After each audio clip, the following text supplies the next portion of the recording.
Bonsoir à toutes et à tous, c'est Sonia Swede. J'espère que vous allez bien. Je suis très heureuse d'être parmi vous ce soir. Très heureuse d'être à Clermont-Ferrand. Très heureuse d'être dans ma ville d'origine. Je suis née donc le 19 juin 1985 à Clermont-Ferrand. J'ai grandi jusqu'à l'âge de 14-15 ans au quartier du Château des Vernes, où j'ai des super souvenirs là-bas. Et en fait, je dis toujours, bon, pour me présenter en quelques mots, parce qu'on me demande toujours comment cette passion du football est née en moi. Bon, déjà, mon père, lui, est préparateur physique et dans le domaine du football et du sport depuis toujours. Donc, j'ai grandi avec cette passion du sport. Je pense que chez nous, on n'a pas le choix.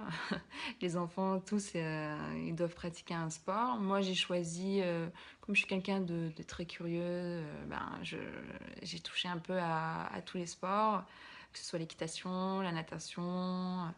Là où je suis allée le plus loin, c'est le volleyball.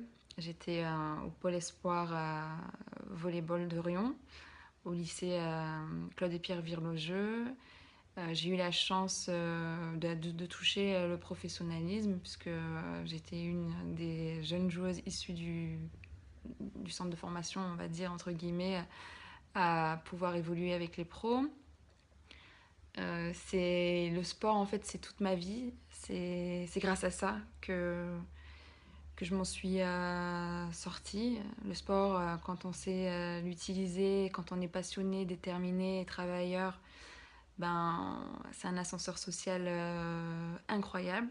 Cela a fonctionné pour mon père. Ça fait des années, plus de 15 ans qu'il travaille dans les pays du Golfe, dans le football de haut niveau là-bas. Aujourd'hui, il est au Qatar.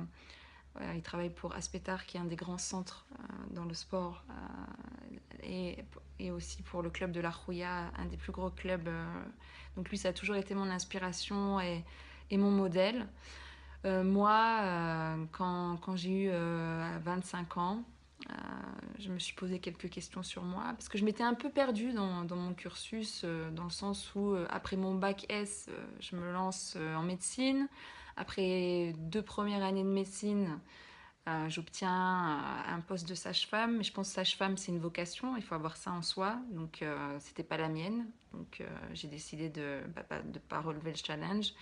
Et j'étais vraiment au fond du trou, en dépression, parce que quand on sort de 2 premières années de médecine, où on travaille 15 heures par jour et qu'on n'arrive pas à obtenir on n'arrive pas à atteindre son objectif, ben forcément, j'étais vraiment très mal. Donc j'ai décidé de prendre mon sac à dos, prendre le train et monter à Paris, puis tenter ma chance dans quelque chose de bien différent. Donc j'ai mis un petit peu de temps à me trouver. J'ai travaillé en tant qu'hôtesse, j'ai pris des cours d'art dramatique parce que j'avais un rêve, bon, de devenir comédienne.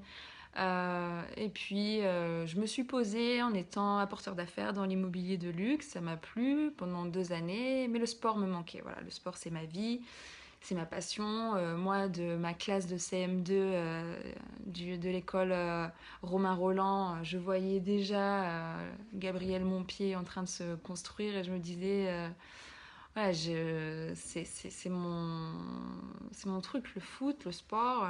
Je voulais revenir dans le sport. Alors, je savais pas comment. C'est mon père un jour, il rentrait des Émirats Arabes Unis, on a déjeuné ensemble, il m'a dit, ben, puisque tu es forte en négociation, pourquoi pas le métier d'agent.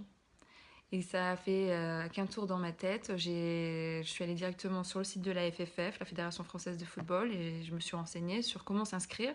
Et en fait, c'était simple. Tout le monde peut s'inscrire. Il suffit d'envoyer un CV et puis un chèque de 200 €. Donc c'est vraiment abordable, je pense, pour tout le monde. J'ai envoyé ça. Je me suis inscrite en mois de décembre 2009.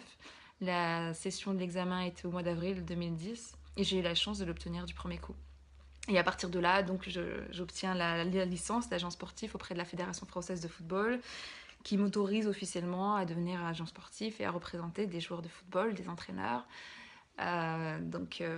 C'était un projet hyper ambitieux. Je savais ce qu'était la théorie, parce que forcément quand on apprend par cœur du droit, la réglementation au niveau national et international du football, on, on est à fond, mais on ne sait pas ce que c'est que la pratique en fait. On ne sait pas ce que c'est que le quotidien d'un agent sportif. Donc Je me suis vite rendu compte que ça allait être compliqué pour moi parce que personne n'a vraiment voulu me conseiller. Les portes se sont fermées très rapidement. J'avais ni assise financière, ni réseau. Je partais, mais à des années-lumière. Et en fait, je me suis accrochée. Je me suis accrochée de toutes mes forces parce que j'avais décidé que ce serait ça ma vie et que je voulais réussir. Et en 6 ans, je suis assez fière de mon parcours. Je pense que pour la présentation, ça va suffire et je vous laisse me découvrir avec moi ce soir. Et j'ai hâte de pouvoir échanger avec vous. Merci.